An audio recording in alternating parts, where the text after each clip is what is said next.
Shalom saudaraku yang dikasih oleh Tuhan. Salam jumpa kembali dengan saya dalam acara Biola yang ditayangkan setiap hari Senin. Dalam sebuah pertemuan muncul pertanyaan, apakah anggota jemaat boleh melawat anggota jemaat yang lain? Nah, saudara-saudara, pertanyaan ini boleh dikatakan sangat keren. Kenapa? Karena orang itu sebetulnya punya hati yang care, ingin memberikan perhatian kepada anggota jemaat yang lain, tetapi sebetulnya ia juga bingung mesti bagaimana. Karena ada berbagai anggapan bahwa perlawatan itu hanya dilakukan oleh gereja dan bukan anggota jemaat. Nah, saudara-saudara, berangkat dari pertanyaan itu, pada Biola hari ini saya ingin menjelaskan tentang apa itu perlawatan yang sebenarnya. Apa maknanya dan bagaimana kita melakukannya. Nah, saudara-saudara yang dikasih oleh Tuhan Yesus, secara sederhana kata perlawatan ini seringkali dikenal juga dengan kata besuk. Yuk kita besuk ke siapa atau di mana. Atau juga dalam dunia medis disebut sebagai visitasi.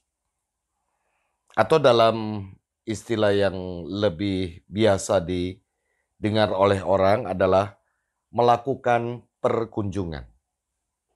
Nah, seperti kita mendengar misalkan ada orang yang sedang sakit, lalu kita melakukan perkunjungan ke rumahnya. Jika ia dirawat di rumah, atau melakukan perkunjungan ke rumah sakit bila orang itu dirawat di rumah sakit. Nah, saudara-saudara, tujuan dari kita melakukan perlawatan atau kita melawat tentunya bukan sekedar untuk melihat kondisinya seperti apa, melainkan ingin mendoakan agar yang sakit ini dijamah Tuhan dan mengalami kesembuhan. Bagi mereka yang sedang bergumul misalnya ketika kita dilawat, ya kita berdoa agar orang itu dikuatkan dan tabah dalam menjalaninya, dan tentunya berharap Tuhan juga memberikan solusi dari permasalahan yang dihadapi. Nah, karena itu saudara-saudara, perlawatan atau melawat atau perkunjungan atau visit atau besuk itu merupakan tindakan kesengajaan yang direncanakan dan yang harus kita perhatikan bahwa ada kode etik.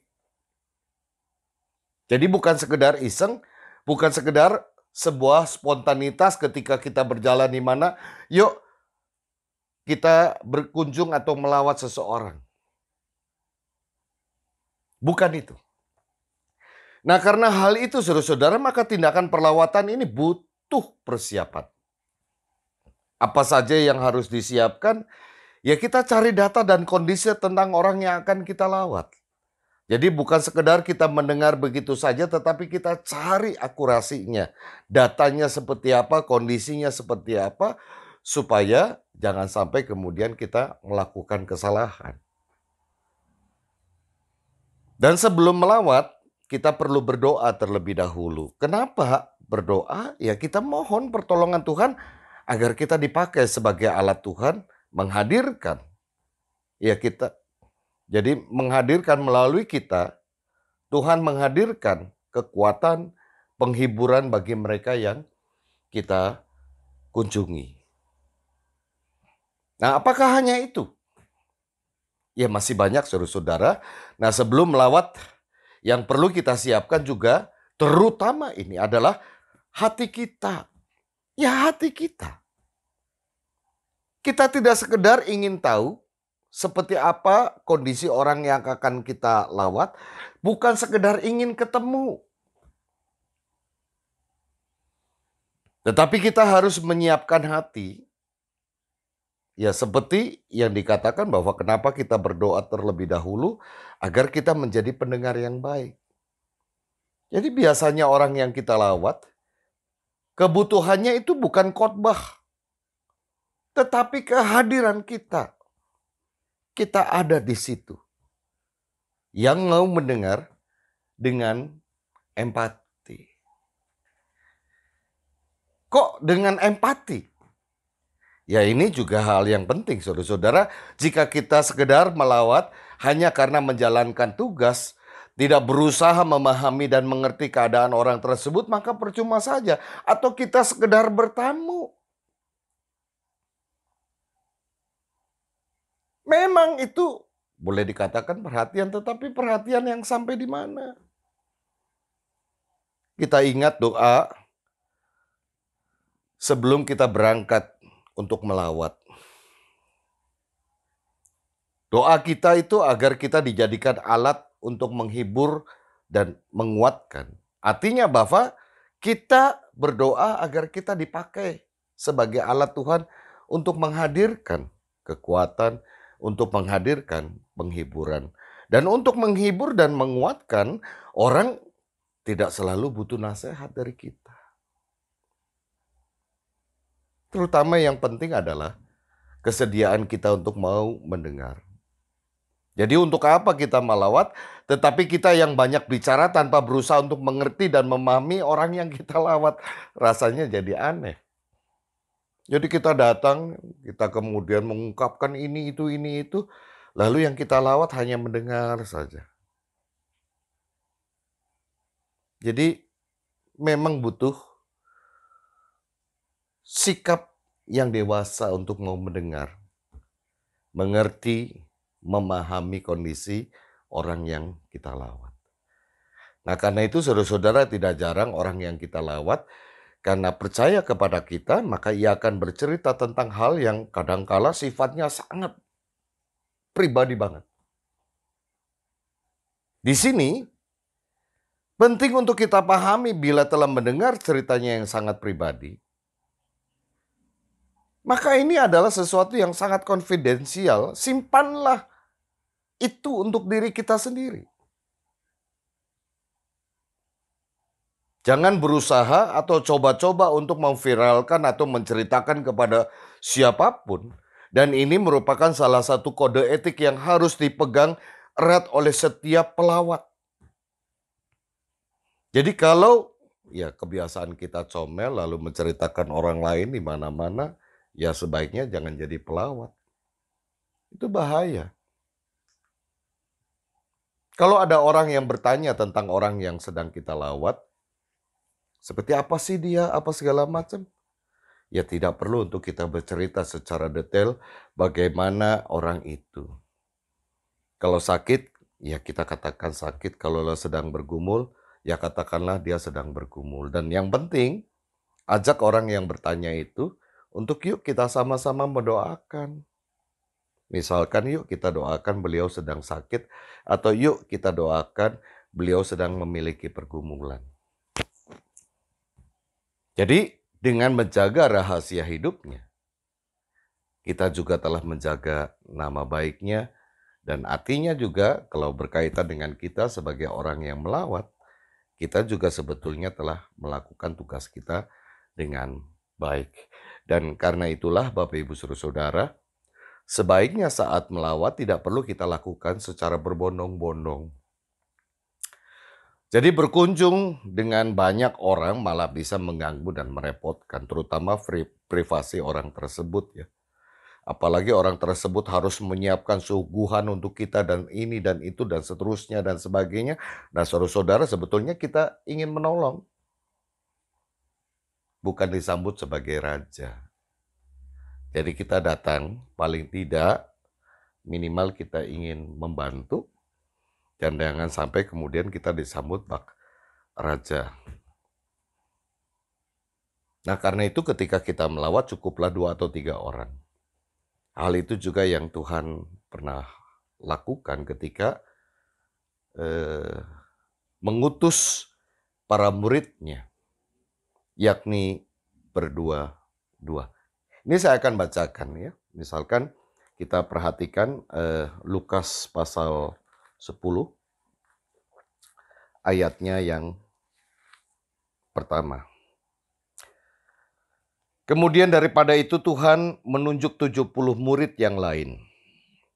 Lalu mengutus mereka berdua-dua mendahulunya ke setiap kota dan tempat yang hendak dikunjunginya. Jadi Tuhan mengutus berdua-dua. Nggak banyak kan. Ya, jadi setiap daerah, setiap kota, setiap tempat yang akan dikunjungi cukup berdua-dua. Jangan berbanyak. Dua saja cukup.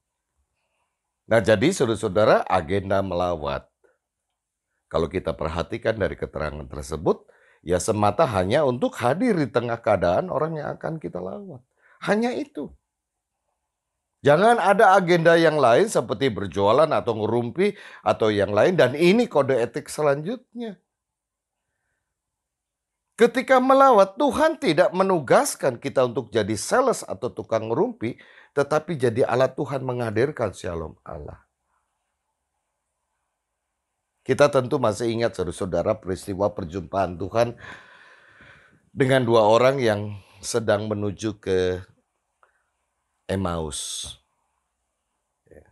Kita tahu salah satu di antara mereka itu bernama Kleopas.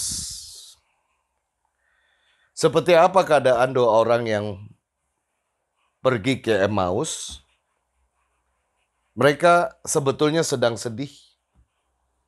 Mereka itu sedang bingung, sedang gundah gulana tanpa harapan. Kenapa mereka punya perasaan yang begitu sedih, bingung, gundah gulana tanpa harapan? Ya karena mereka mendengar, melihat sendiri bahwa Yesus telah wafat di kayu salib dengan cara yang begitu hina. Mereka tidak mengerti mengapa Yesus, seorang yang begitu baik dan bijaksana, harus mengalami peristiwa keji dan menghinakan. Jadi sepanjang perjalanan mereka ke Emmaus itu bukan dengan semangat, tetapi sebaliknya dengan patah.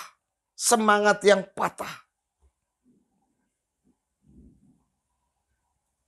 Di tengah situasi itu mereka tidak menyadari bahwa sepanjang perjalanan sebetulnya Tuhan hadir dan mendengarkan keluh kesah mereka dengan sungguh-sungguh. Tuhan berusaha untuk menyelami pergumulan mereka tanpa berusaha untuk menyela pembicaraan mereka.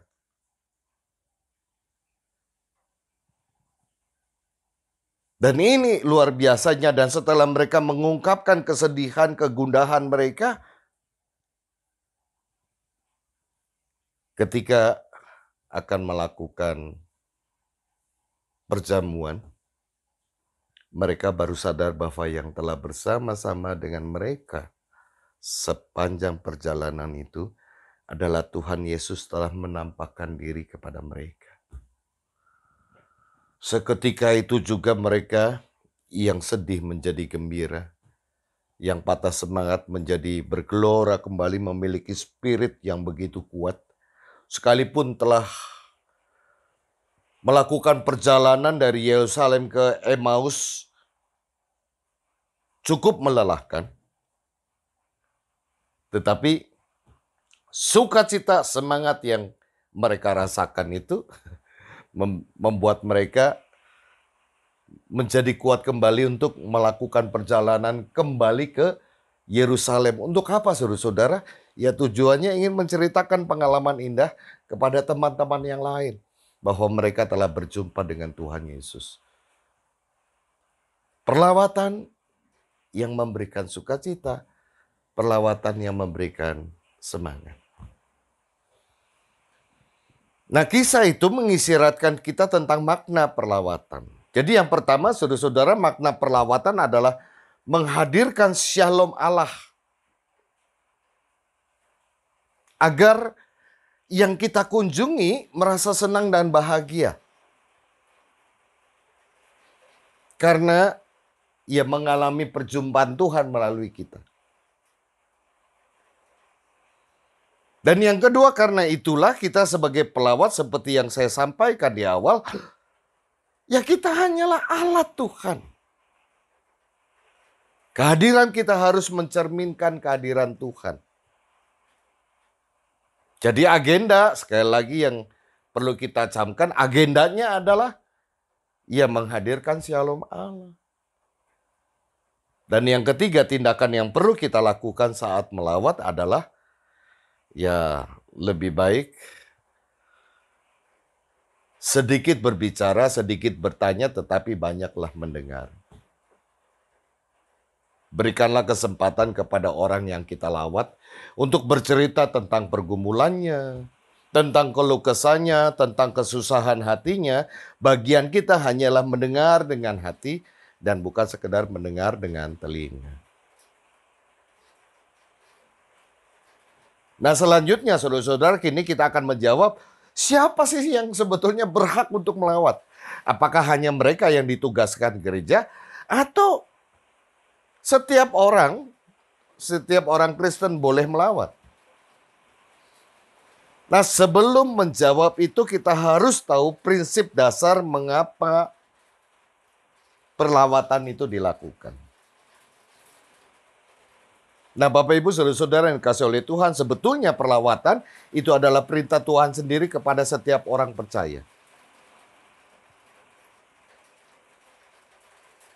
Kita ingat panggilan untuk melawat itu adalah perintah Tuhan untuk setiap orang percaya, bukan gereja.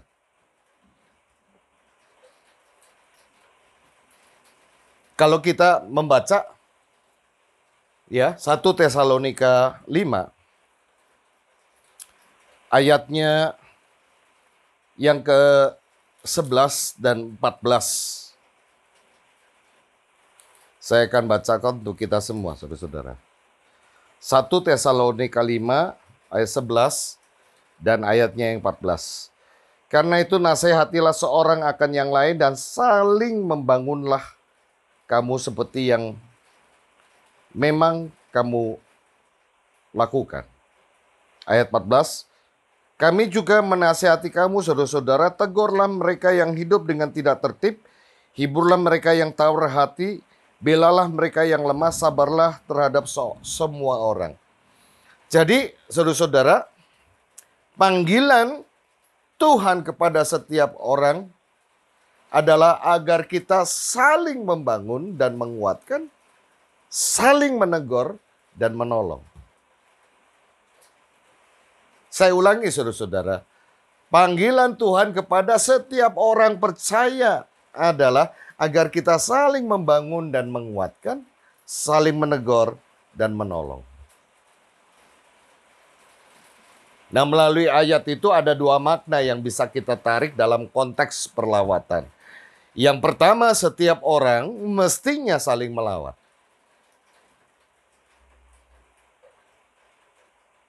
Setiap orang mestinya saling merawat, menjaga, dan memelihara persekutuan umat. Saya ulangi. Yang pertama, makna perlawatan adalah setiap orang mestinya saling merawat, menjaga, dan memelihara persekutuan umat. Jadi ibarat ya seperti halnya tubuh Kristus, bila ada anggota tubuh yang lain sakit atau mengalami sesuatu, maka bagian yang lain akan memberikan perhatian, merawat, mengobati, dan seterusnya dan sebagainya. Dan ini yang harus kita pahami dan hayati bersama. Jadi bukan kepada gereja. Dalam pengertian institusi, tugas perlawatan itu adalah kepada setiap orang percaya. Untuk merawat, saling merawat, menjaga, dan memelihara persekutuan umat. Dan yang kedua, saudara-saudara, perlawatan, sekarang konteksnya gereja. Perlawatan bagi gereja. Dalam pengertian gereja di sini adalah lembaga atau institusi ya. Itu berarti tugas penggembalaan. Yakni memelihara persekutuan umat. secara komunal maupun personal. Jadi kenapa pengertiannya itu muncul? Kita perhatikan di Alkitab. Seringkali mengibaratkan gereja itu sebagai benda hidup yang membutuhkan pemeliharaan. Misalnya di Yohanes 10, gereja itu diibaratkan kawanan domba. Orang-orang percaya itu diibaratkan kawanan domba.